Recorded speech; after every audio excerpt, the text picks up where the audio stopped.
James Collier, welcome to Extrology. Great to have you here. Pleased to be here, Lee. As my guest. Fantastic. Great to meet you. I wanted to start with, as someone who's been in the nutrition world for 30 years, give or take, you openly say you don't know what an optimal diet looks like. And that's a bold statement. Why? That is a great starting question, Lee. Thank you. I am okay with that. Now, I do open, I think it's chapter 3 of the book, by saying that 30 years in the nutrition world, I don't know what an optimal diet is. And I said, if people want to slam the book shut in a rage, that's cool. Love it. Because there's no such thing as an optimal diet. Humans are complex creatures. The food system is complex. There are no good foods. There are no bad foods. There are no good diets or no bad diets. There are less favorable diets, and there are ones that are probably more healthful. But that's probably it. Nobody knows what an optimal diet is. And why? Less educated people such as me would be led to believe that there is something, or at least the concept of an optimal diet. And I'm trying to think of a specific example I could give you to back up that statement. But it feels like we're led down that path to believe there is an optimal way of fueling your body to enhance best performance. And that comes from people suggesting there is. I won't say anyone says it outright, but people suggest it is. In more modern times, we've got social media influencers ranting on about eat this, don't eat that, follow this way of eating and you'll feel great. But we can go back further. Magazines for decades have been saying that a certain way of eating is better. Go back to the 19s, the Atkins diet and the keto diet, and Gillian McKeith, for people in the UK who may have heard about her from the mid-90s, I think. And you can go back further than that. People have been talking about good nutrition since the late 1800s. But there's no black and white. But on one perspective, I get why people say that. Okay, let's say that you've been really ill, or you're maybe not ill, but you've been off, not feeling great for years. You're tiredly lethargic. You're always down and depressed. You hear some influencer telling you about this diet. You thought, what the hell, I'll give it a go. You find it quite easy to stick to. And you know what? You feel better, significantly better. Well, surely you want to tell everyone about that, don't you? This is the perfect diet. I feel great. Look what's happened to me. People around you are commenting. You look better. You think, I've got to share this. Got to share this with the world. Maybe you get in better shape. Maybe you take your shirt off, stand in front of the camera, go on social media and talk about this diet. People love that. And you speak with conviction. Maybe as another part of your role in life is talking. Okay, people follow. And then suddenly you've got a perfect diet. And in your head, nothing else will count. Then nobody can tell you otherwise. And I get that on some level. And do you think that's psychologically, there's so much of us that we want to hear that message. So we're influenced by how things look without context. So we have a window into the world of social media. We see somebody that to us in our own unique ways, we find attractive, or a body shape that we like, or that we admire, or that we aspire to be, whatever it might be. So and that person says, I eat this. And I think, well, if I eat that, I could look like that too. Actually, without thinking, that person might spend, 8 days a week in a gym. Yep. Their genetics as such will be distinctly different to mine. Their body type is a different body type to mine. There are 1,000,001 different factors that might be influencing how that person looks, not just solely diet. But we think, well, I've just taken my shirt off in front of the mirror and I wasn't that happy with how I looked. I want to look like that because that looks great. I'll eat what they eat. Hey, presto, it's done. So there's always that kind of, we're looking for that quick fix. Yep. In many ways. And that's the sort of thing that's going to get more clicks, as well as people that are more talking with conviction in absolutes, saying that if you do what I say, you will feel great. And that's because the algorithms have been trained to favor that sort of clickbait content. The other one is a term that I've heard recently called rage bait. We're wired up to respond more in terms of engagement to negativity. Now, this is kind of it's probably something that's an evolutionary trait, but the phenomenon has only recently been discovered due to the algorithm from the social media companies being, say, get more engagement. And it's certainly working in the diet world. Look, I can almost see a perfect mapping on nutrition and the diet world with politics. In fact, I've been quoted as saying before, and I can't back this up, but it seems intuitive, that nutrition is even more polarizing than politics. I'd read that as one of my questions. Yeah, Absolutely. and look, we're on the Extrology podcast. We should introduce the term that I introduce in my book, Well Fed, dietology. Very similar. Dietology is a portmanteau of diet and ideology. What does it mean? Well, we've kind of alluded to it already.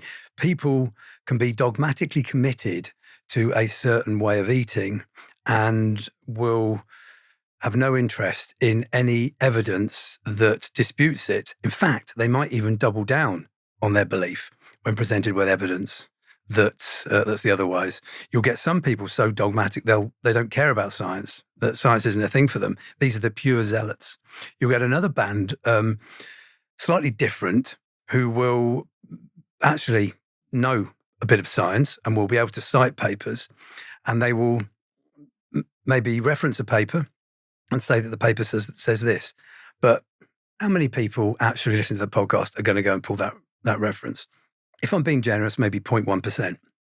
But if you do, two things can happen. One is they've cherry-picked that paper, and maybe it does back up what they're saying, but it's what's known as maybe a mechanistic data. And mechanisms are great. We should absolutely use them and learn from them, but we shouldn't cite them on their own, because metabolic pathways, physiological pathways in the body, there's usually several for one outcome. And even an outcome would be a proxy for a disease state. Bear with me. I'm going to get to where I'm going with this. I know I'm going slightly off topic, but it's important. Cardiovascular disease, for instance, heart disease, stroke, it would take decades, for that to manifest in somebody from having a poor lifestyle. We can't put someone on a randomized control trial for the whole of their life. They're not going to comply, and you're not going to get ethics approval. You have to eat these foods every day for the next 70 years, and we'll look at the outcomes. Not going to happen. But also, there's multiple factors that play into disease risk. So what we do instead, we have proxies for that. So we know from research, for instance, certain cholesterol markers, certain inflammatory markers are linked to risk of cardiovascular disease. So we might look at, say, IL-6 or CRP or HDL cholesterol or LDL cholesterol. We know that if these are in a certain pattern, there's an increased risk of cardiovascular disease later in life. It's not saying it's absolute, and the more risk factors you've got, the more you're at risk. But what we can look at as mechanisms that will say, if you have a certain amount of this nutrient or this food, it's been shown to increase the risk or have no effect of that particular marker, as an effect on that marker, if that makes sense. But the problem is, so you might get your influencers citing data that shows that if you have this particular food, it's been shown to increase this inflammatory marker. Here's the data. The problem is that's one mechanism. Yeah. They're showing now, for every proxy even, there's usually several metabolic pathways. So the one is, I don't want to get into too much on this topic because we can go on for ages and it'd be quite polarizing, is the seed oils, for instance. Right. They might say seed oils are pro-inflammatory, and there are metabolic pathways that demonstrate that the fatty acids, either from the seed oils themselves or as a result of consuming the seed oils, so I'm talking about linoleic acid and arachidonic acid respectively there, have been shown to increase certain metabolic pathways that are pro-inflammatory. And they stop there. But what they don't show you is there's several other mechanistic pathways that show that actually anti-inflammatory from consuming. We're not interested in a particular mechanism. We're interested in outcomes. We want to know, if we consume this, is it going to affect that biomarker? That's the most we want. And most people actually want to know, is it going to make me ill long term? So it's hugely complex. I'm describing complexity there. So that's one thing they do, is misrepresenting the evidence, and albeit that's the slightly more honest one. The other one, which is, if you think that's honest, the other one is completely different. That they'll cite a paper. When you read the paper, it says nothing of the sort. They've literally lied about it. And that's a pure misrepresentation. So have you heard the term Brandolini's law? No. No. Okay, this is a brilliant law. Came in 2013 from the computer programmer, Alberto Brandolini, Italian guy. So he's obviously in the computer world, and there's a good reason for that. So it goes something like this. The amount of energy required to refute bullshit is an order of magnitude than to create the original bullshit claim. And this is so true. So let me give you let me have a little game here.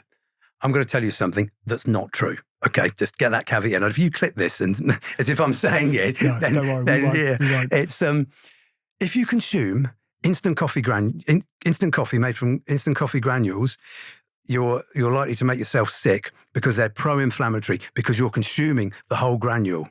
But if you consume percolated coffee from coffee beans, that's okay because you're not consuming the whole coffee.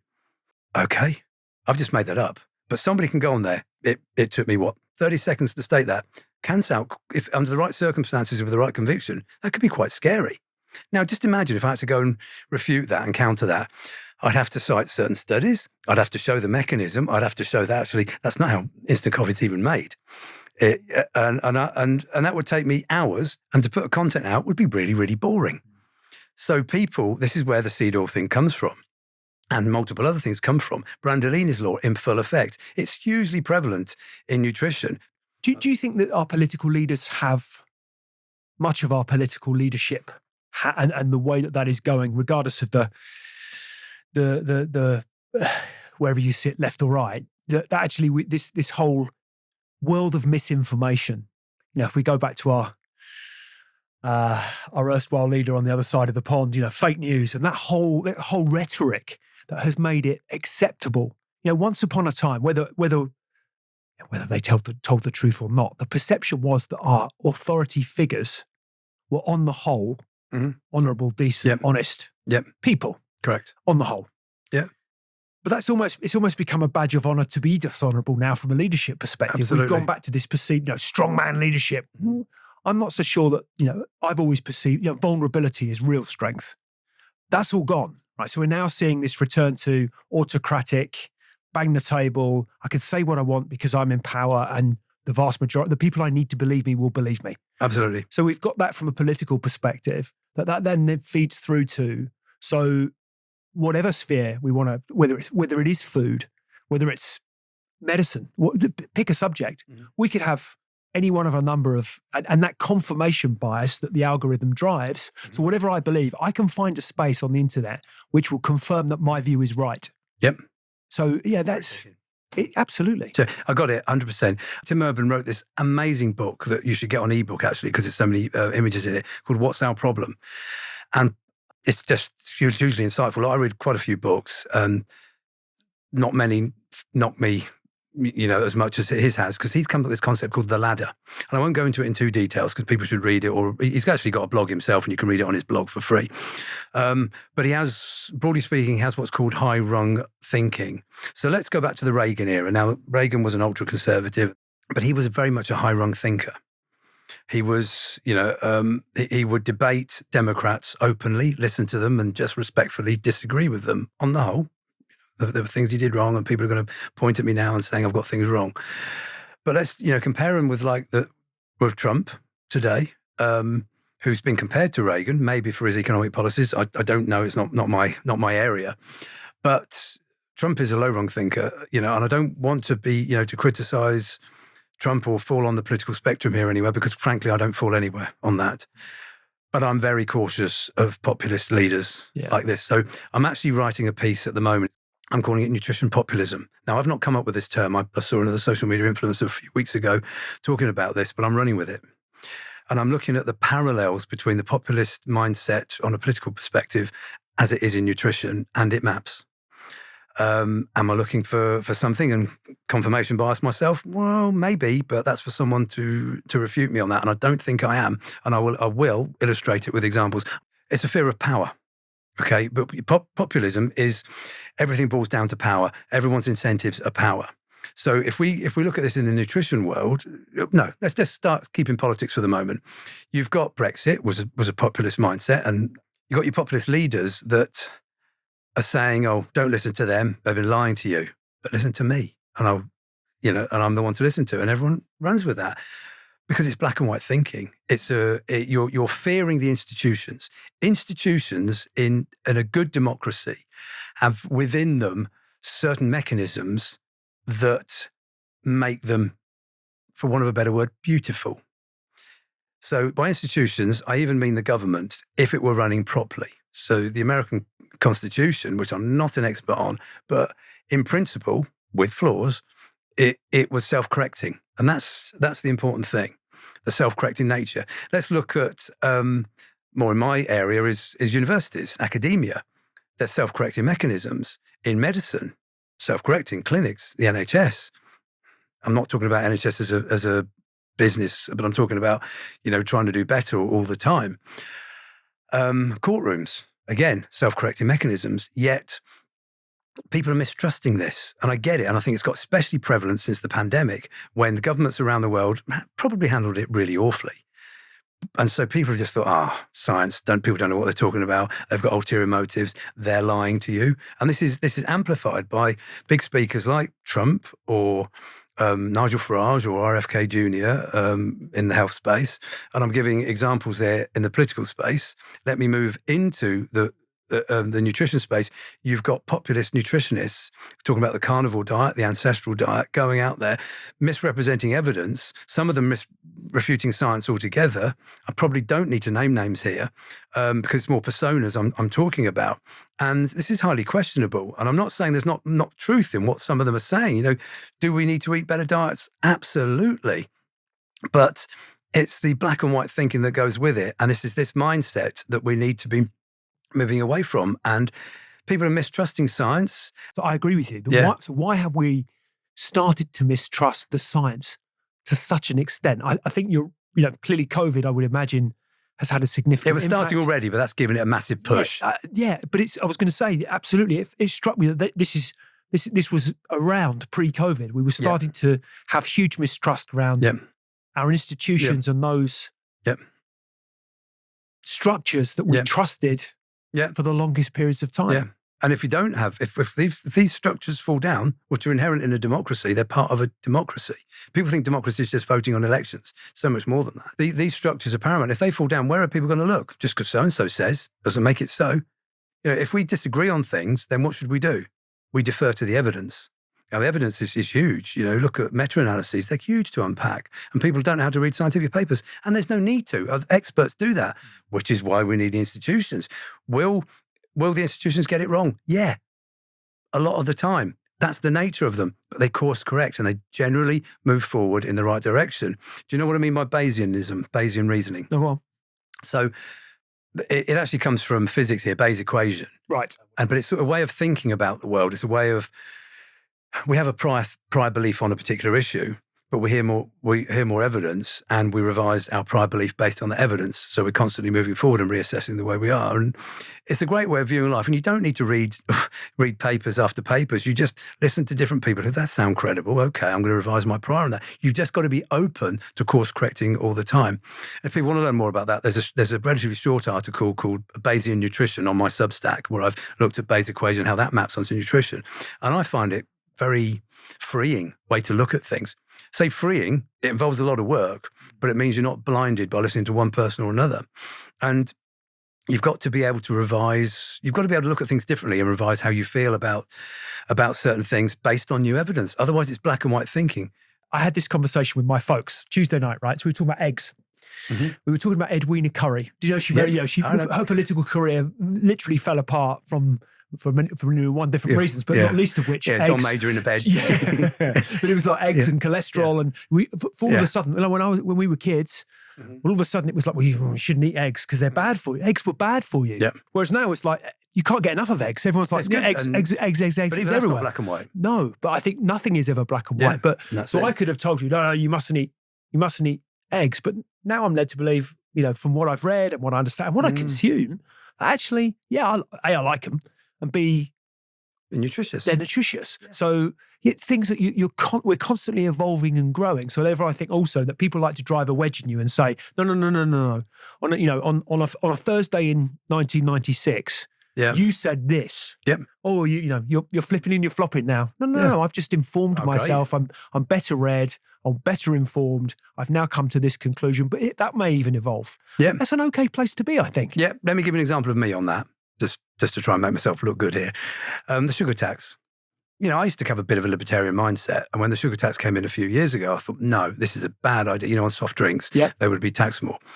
That was how narrow-minded was I? Now it's happened. We look at the data and how sugar consumption has gone down because of it, or on the respect of sweetened drinks, but it forced companies to do otherwise. There was me thinking it was because you'd be paying more for your drinks that you wouldn't buy them.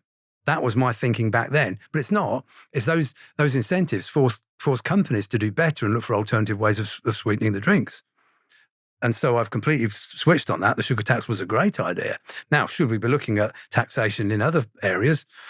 I don't know. I'm not going to answer that one because I really don't know. Food policy is not my thing, although reluctantly I keep getting pushed in that direction, because if I want to be a bit of a holistic perspective on the food system, food policy is a key part of it.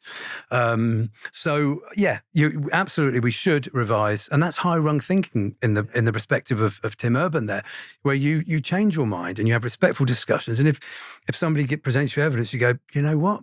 That's right. I mean, the famous one is Einstein, and with his, I don't know much about relative physics, but apparently in the early 20s or something, he had an original theory on relativity, which was shown to be wrong, and he had to revise that, and he was reluctant and he was in pains, but eventually in his second theory of general relativity, or whatever it is now still been accepted to this day. But he had to change his belief on that, and that's high rung thinking. We should be praising that. We should be rewarding that.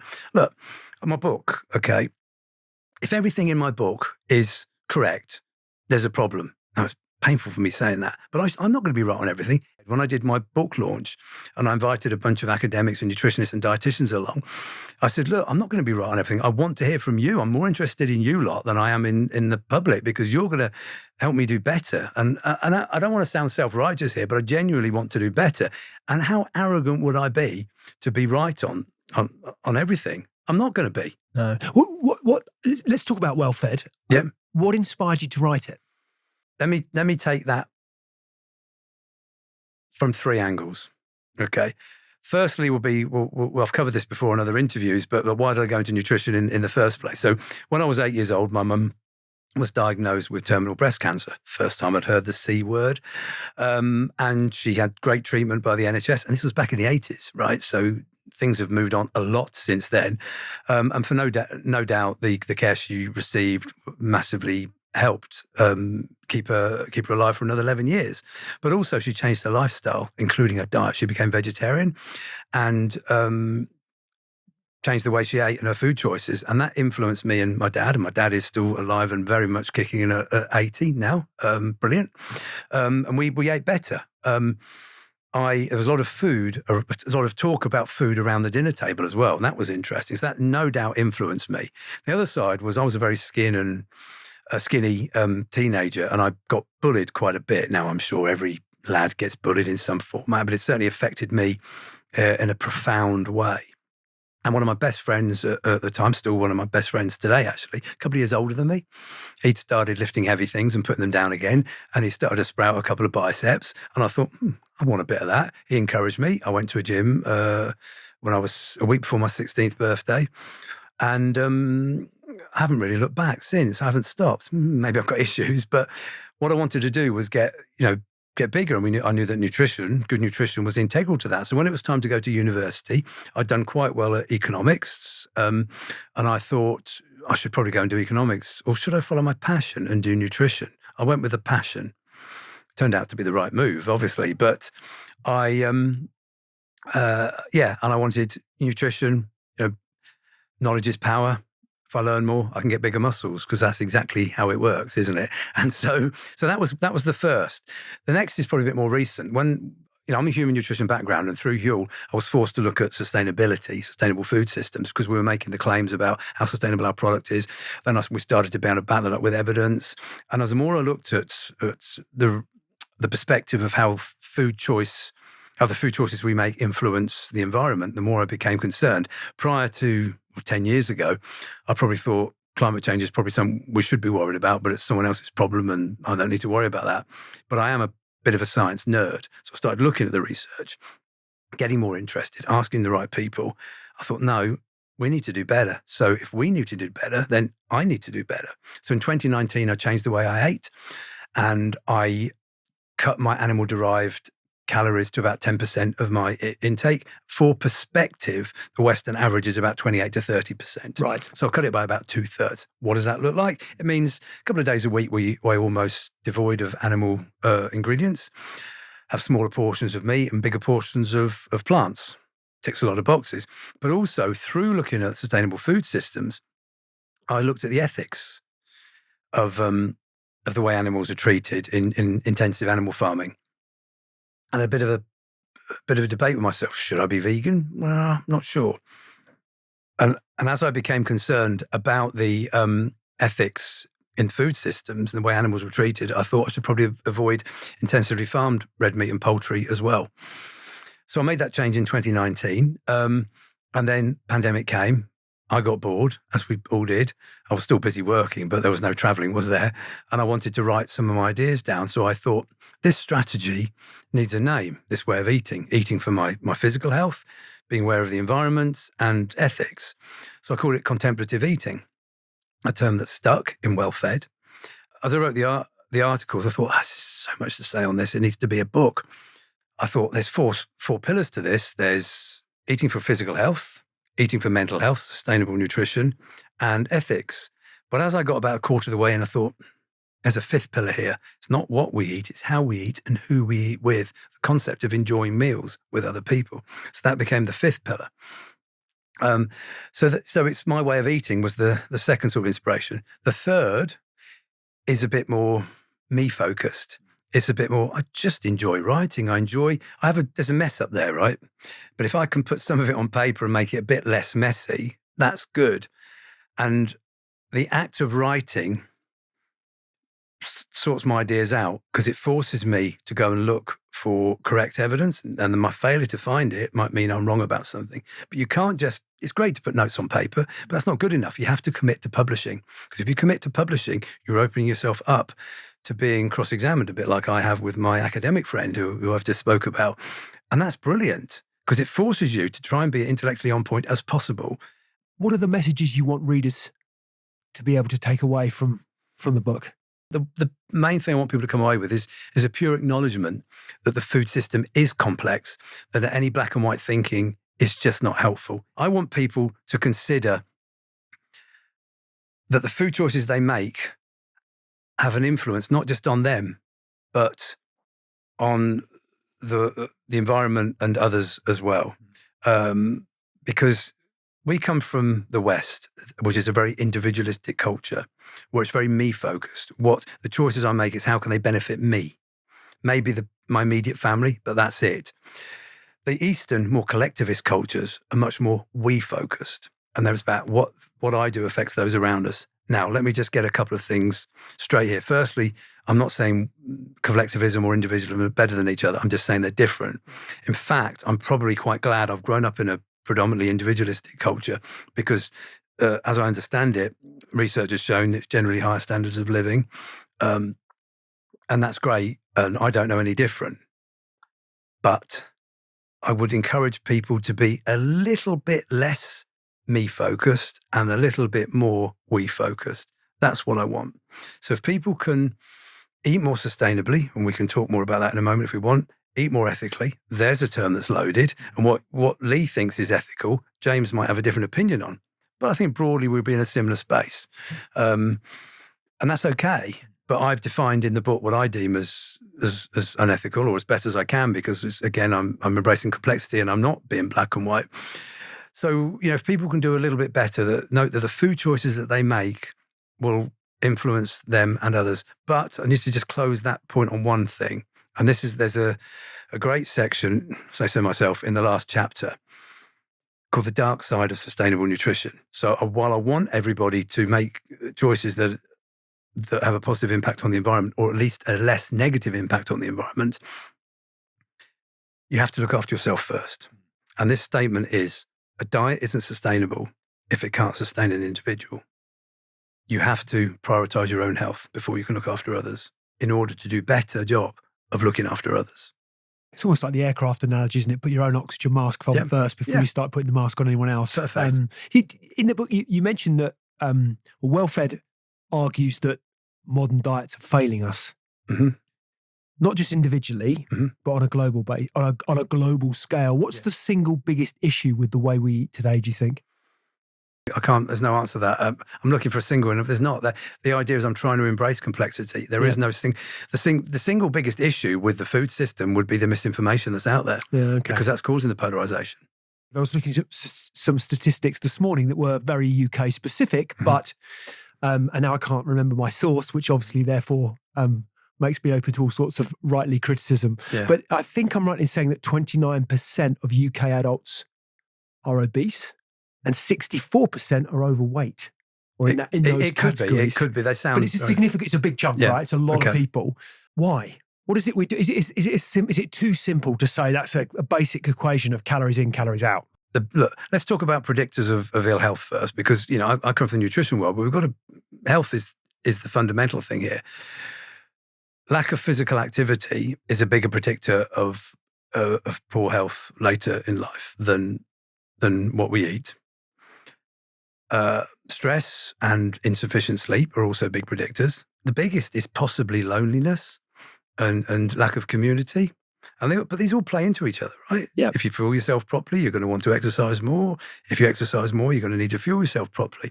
If you get plenty of rest, then it can have an impact on how you eat and how you perform. And if you eat meals with other people, that impacts your food choices. And I'm just giving you a few examples of the complexity. They all wind into each other. But being overweight is your body weight in respect of how much body fat is on a population scale is probably more important than a specific nutrients or foods. People get too hung up on this. However, I do want to talk about a couple of nutrients here. Fiber. Slightly out-of-date stat here, but it's the most recent one I've got. 2021, the British Nutrition Foundation found that only 9% of UK adults are having sufficient fibre in their diets. Around that time, I think there was an American data that says only about 5% are having sufficient fibre. Now, you do get some people say, we don't need fibre. It's not an essential nutrient. Well, define the word essential here, right? If it means you're not going to die if you don't have fibre for a few weeks, probably right. If it means you're not going to thrive, or it's going to affect your long-term risk of disease, definitely wrong.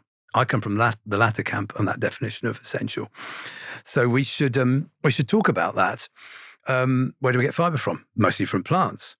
So if you're having a meat-heavy diet, it might not be anything inherently wrong with the meat-heavy diet in respect of one's own health. Let's leave the planet aside for the moment. But it could mean that there's a cost of not having what you're not having. You're not having enough plants. So this is why we should be promoting a plant-rich diet. Now, I was talking about cutting out meat altogether a few moments ago, and I have a big old argument with myself in the final chapter of Well Fed about should humans be vegans, and I make that argument on the perspective of a physiological perspective, an anthropological perspective, and I even have a bash at a philosophical perspective, and everybody's going to be disappointed with the answer. If you're a carnivore, you're going to hate it. If you're a vegan, you're going to hate it. If you're a plain old middle-of-the-road omnivore, you're going to hate it. Even I don't like the answer. There isn't one.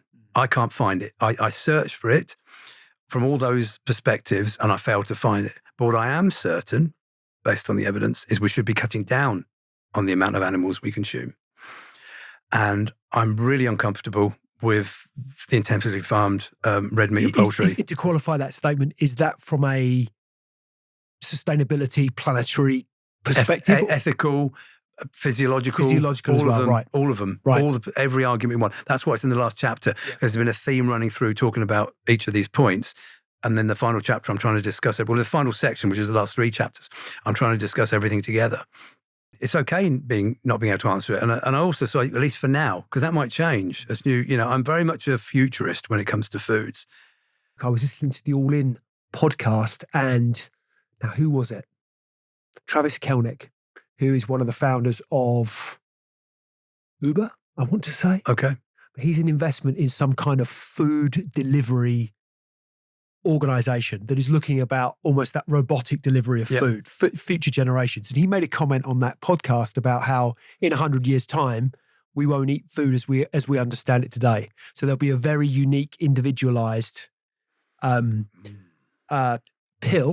that you will take, designed for you specifically by your doctor, nutrient, whatever it might be, and you'd have that delivered, and so you'd come in at the end of the day and you'd have your pill and there's your meal. Well, I'm back to what you were talking about earlier, the idea of breaking bread, and put that into the context of sitting around, having a conversation, the social element to food, the fact that that might not exist, and none of us have a crystal ball. So, crystal ball gazing aside, he's predicting something that may or may not occur. We won't be around to realize it. But the thought that the social side of eating, which I think is a wonderful gift for us all, could go for the sake of convenience and I could just take a pill and I've got all the nutritional value I might need as a consequence, didn't strike me as being that appealing. I love my food. I love the experience of eating. So I think, what does the future of food look like from your perspective? Okay, that's a huge question. I'm going to start with talking about that guy's comments. And I've heard this a bit recently.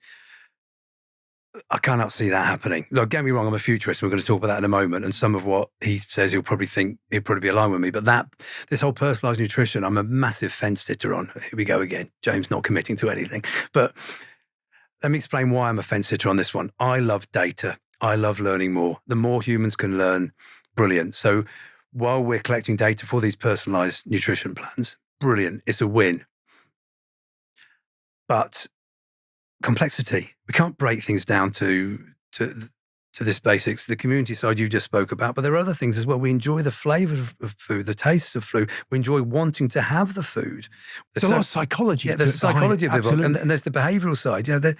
There's sidetrack for a moment. The word culture, we hear it all the time.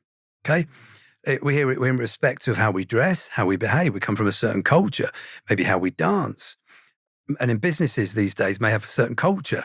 Or the environments we're in have a certain culture. Let's look at the etymology of the word. It comes from the tilling of the land for food, the acquisition of food from the land. Think cultivate. Yeah. Okay, so the word comes from food.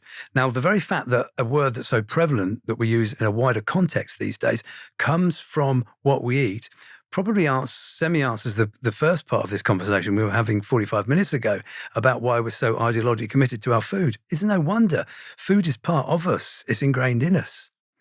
Now, the more astute listeners at the moment, we're thinking, isn't that Huel guy who's created this food that's doesn't that take away from socializing? Well, yes, it does. We'll come on to convenience. I want to discuss some of that. But and I want to address that elephant in the room because a vegan elephant in the room is because it isn't that contradicting. Well, it does literally. Now, if somebody was to have the resources, and resources I mean financial and time and knowledge, to be able to prepare, to buy, acquire all the food they need to make home-cooked foods and to share 3 meals a day with their family and friends, Huel really is not for them. I would tell them not to buy Huel.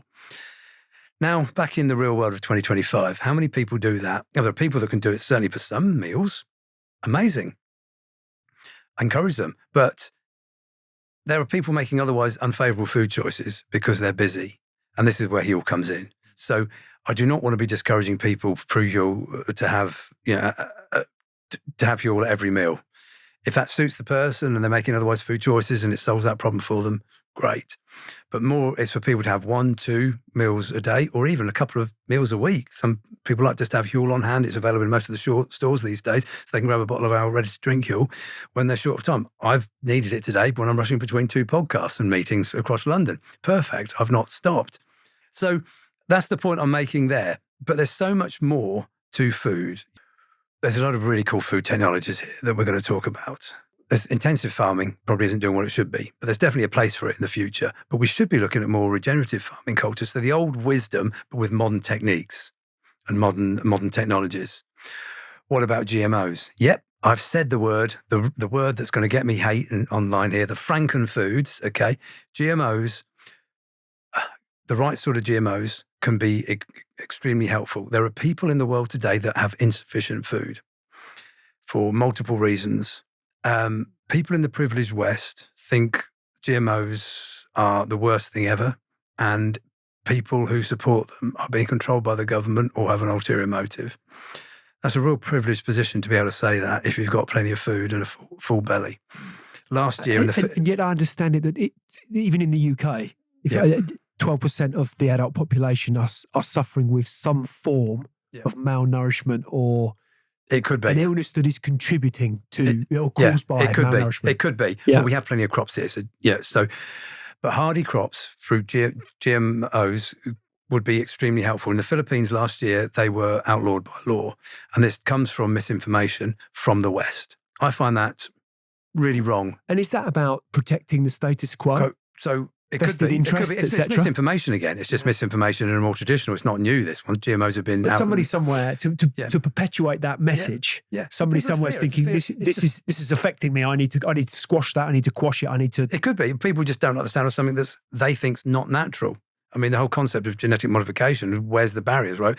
We do it at the level of the gene these days, but we've been selectively breeding the last 12,000 years. When crop hybridization been happening for a long time. And I mean, I don't know much about hybridization, but I know oranges and lemons and grapefruits and stuff. You get an expert on that, they'll have a different perspective on this that I can't even go down. Hybridization is really interesting. In fact, I need to learn a lot more. But now I'm not saying, and I want to be very clear on this, that GMOs should just run wild. There needs to be regulations here. Otherwise, you would get big corporations doing naughty things with them, right? So there's not without caveats when it comes to GMOs. But I'm just saying we should look at them more and be more open-minded to them. Then there's the whole cultured meat and novel protein perspective.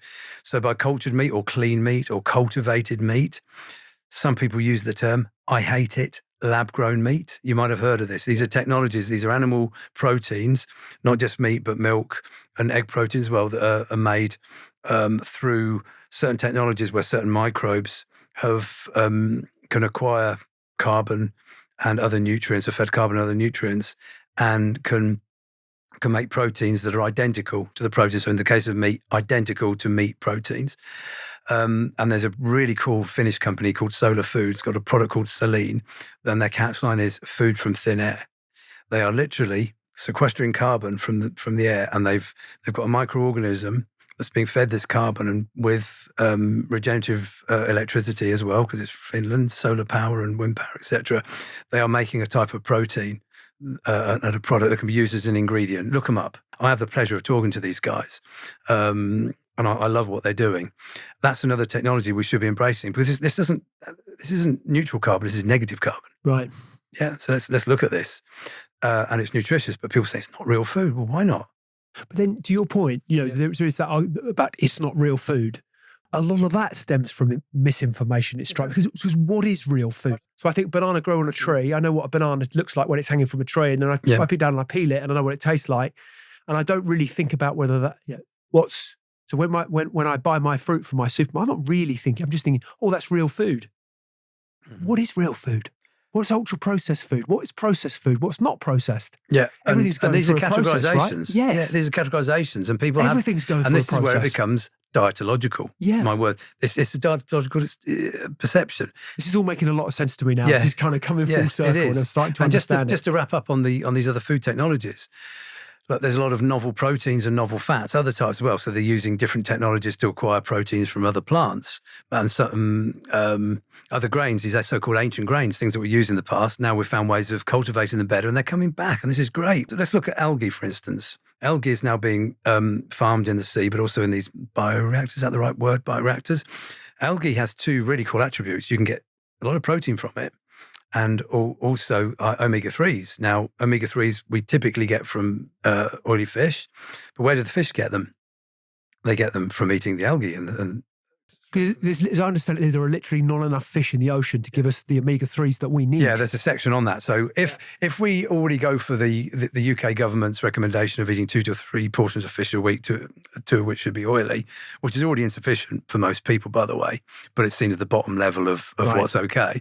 But on that level, there's not enough fish in the sea. So then we look at things like marine aquaculture, which I discuss at length in Well Fed. Now, that's questionable ethically, but it's also, is that sustainable in the literal sense? But it's a whole rabbit warren that's probably too much. We haven't got enough time to go down. But I'm just saying we need to look at the complexity of that. But we can get some omega-3s from plants like walnuts, hemp seeds, flax seeds, chia seeds, and other nuts and seeds more generally, and even some plants. But they're not that prevalent. And although the two fish fatty acids, DHA and EPA, are non-essential, we call them semi-essential because we'd have to consume a lot of the essential omega-3, ALA, alpha-linolenic acid, from plants in order to get the very inefficient conversion, which we can do. And in fact, without trying to blow my own trumpet here, we've achieved that in Huel. But that's been designed for that very reason. That was purposeful. So, but on the perspective of where to get them from, well, algae, it's really interesting. We get protein and fats. And there's another really cool attribute of algae as well. It grows really quickly. And so it sequesters a lot of carbon from the atmosphere again. It's very plentiful, right? It's very plentiful when it's grown. It's relatively easy to grow. And you can also, I believe, some farmers are feeding their cattle certain forms of seaweed, algae. And so it might, and I don't want to get called out on this, it might positively impact the omega-3 of the level of the meat we're eating, but it's certainly more sustainable as a type of food. Okay, how are the cows treated? I don't know. I'm not discussing that point now. So, and what about insect farming as well? Now, is that ethical? And insect protein, right? Yeah, insect protein, yeah. You've got to farm the insects for the protein. Yeah. I'm not going to talk about whether that's ethical or not. But it's interesting. It's a new technology. And of course, there's the elephant in the room as well. There's the other technology, the complete foods, Huel space. It fits into that equation. That all these technologies together. Okay, now let's go back to my adaptable concept. We have, through evolution, through cultural behaviors, through all these things coming in that I've just discussed, we have adapted to be able to consume a wide range of foods. So we have our solution to the problems. We've got all these problems that I've spoken about with non-communicable disease, problems with the environment, questionable ethical practices. We can solve them all. We have the resources and the know-how to solve them. We just need to sort out how to do it. Another phrase from the book is nutrition science is not rocket science. Mm-hmm. You can enjoy learning about it, but know a few rules. You can absolutely eat more sustainably to benefit the planet, and most importantly, eat better for your physical health and your mental health. And if you're concerned about ethics, and ethics does mean human rights as well as animal rights, which we've touched on, you can make food choices that tick all these boxes. Will it be perfect? No, because there's no such thing as perfection. My sense is we have a tendency to think of diets or think of food in moral terms, good and bad. It's very kind of black and white. It's clear from what we've discussed today, it's way more complex than that. But my sense is that, and certainly we think of foods in terms of good foods, bad foods. Why do we do this? And why do you think how do you think it messes with our relationships with eating?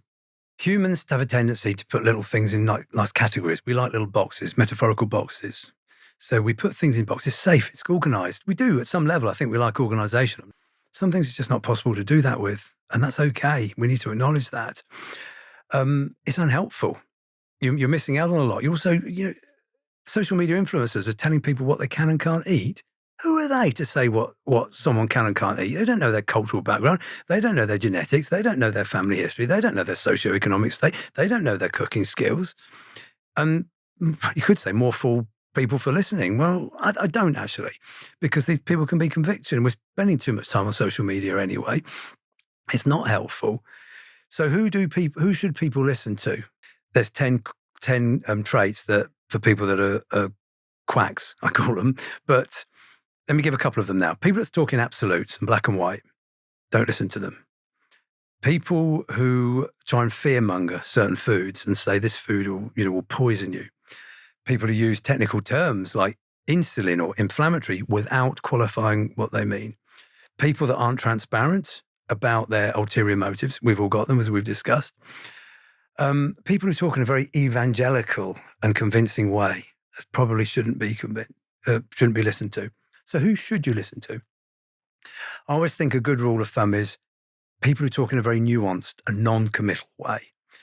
They are not black and white thinking. They might say things like, well, evidence seems to suggest, or it looks that it might be the case, and people don't want to hear that, but they will be confidently unconfident.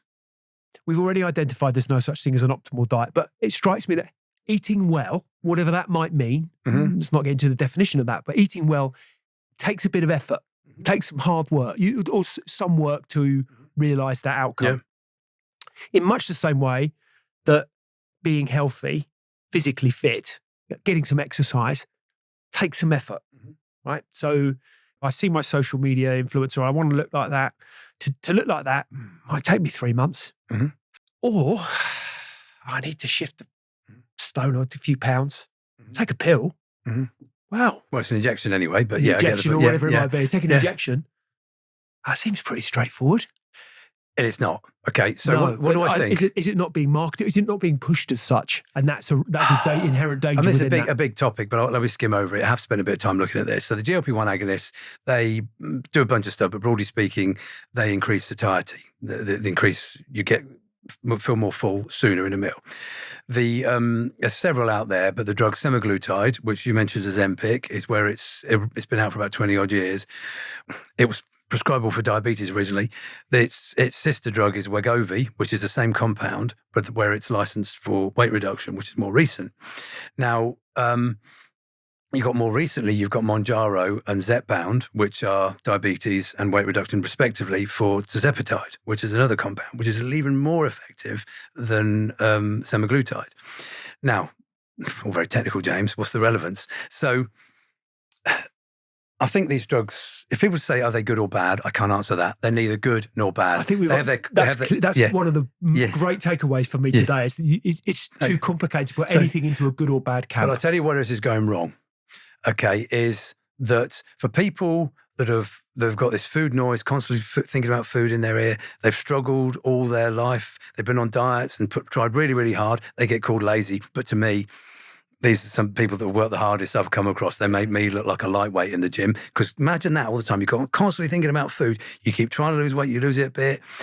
You bounce back. It must be so hard. It's the opposite of lazy. And I find, And these drugs, and they've got increased risk of disease because they're in this obesogenic environment. And these this once a week injection can massively help them and can reduce risk factors for disease. That's a win, right? Yeah. Okay. However, we don't know the long-term effects of these, and there's likely something there. We do know the short-term effects, which is it depends on how much you're having, people using them wrong. But where's going wrong?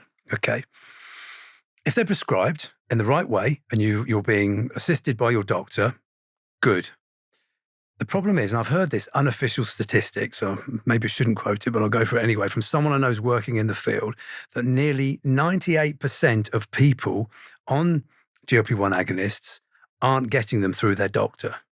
They're either getting them legally from online pharmacies, where all you have to do is something like show a photograph of yourself holding a newspaper and then another one showing you've tried to lose weight a few weeks later or something like that. I might be getting that a bit wrong. Or worse, they're getting it from the black market, right, where there's no dose. At least from the online pharmacies, you're getting the real thing and you know the dose is right. But the online pharmacies, you might think the online pharmacies, you might think the black market actually underdose. In fact, on the black market, it's quite often you overdose because they want a reputation of their brand. I'm not doing air quotes there for people that are listening. Are better than the competition. So that's not good, right? Because if you take too much of this, you get muscle wastage. So this is the problem, that people are taking them who just want to look a little bit good for a holiday, or even people that have got genuine issues, taking them the wrong way, the wrong dose. And these drugs, if I'm going to say they're probably lifelong, that's probably not correct based on the latest evidence. There have been deaths that are linked to them, but the deaths, this is where the naysayers are jumping on that, saying, I knew there was going to be deaths on this. Well, yeah, there is, because there's going to be deaths on everything. Weigh up the pros and cons. Should they be out? Yes, they are. They are definitely a net good for society at the moment. I'm pretty certain about that, because people would have otherwise get ill from other diseases and probably die from other diseases. They will save lives. Are they a problem? Yes. The problem is they're not being used correctly because there's a shortage due to licensing rules, patents, etc. And also, sometimes people just can't plain or get an appointment with their GP. Have you ever tried wrestling with the phone in the morning to get a picture with your GP, right? Sod this. I've only £100 on pharmacy.com. If that's a real website, I apologise. I might as well go and get them. And the reality is, to your point, if you've got any kind of concerns about how your diet is affecting your health, you go and see your doctor. That's the message. That's absolutely right. Yeah. I'm massively in favour of these drugs being used in the right circumstances, under the right conditions, and that condition includes under the right supervision. Yeah, no, fair. where can we send listeners, viewers, So to find out more about the book? The book is available in all major bookstores, Amazon, Waterstones, W.H. Smith bookstore, Audible as well. Yeah. If people want more of my writing, Substack, Thought for Food is what I call that. That's a great place to go. It's well worth a read as well. I enjoyed that. And you can, there's different topics there. There's so much there that you've given of your time and of your gift today. So thank you. I'm really grateful and I've really enjoyed it. The message, thank you. And just, I call it contemplative nutrition, but I don't want people to think too much about their food choices because they're not going to do it. I just want people to pause and think just a little how what they're eating will impact them and the wider environment around them. But thank you very much, Lee, for inviting me today. It's been a great conversation. Yeah, I've loved it. Thank you. Thank you.